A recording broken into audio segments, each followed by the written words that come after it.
Isa pang mainit-init na balita, sa Hunyo na magko-convene o magtitipon ang Senate Impeachment Court para sa paglilitis kay Vice President Sara Duterte. Detalye po tayo sa ulat on the spot ni Mav Gonzalez. Mav?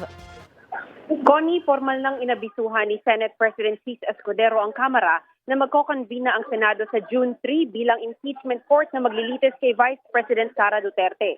Sa sulat kay House Speaker Martin Romualdez na may petsang May 19, sinabi ni Escudero na alinsunod sa Rules of Procedures and Impeachment Trials, handa ang Senado sa June 2, alas 4 ng hapon, na tanggapin ang panel of prosecutors ng Kamara.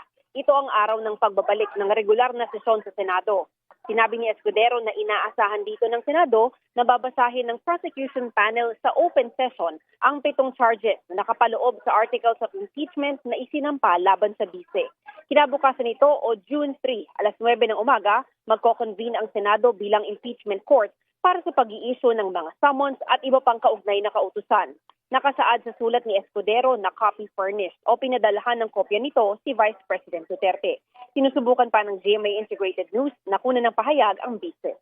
Pero dati ninyang sinabi na gusto niyang matuloy ang trial. Connie? Maraming salamat, Mav Gonzalez.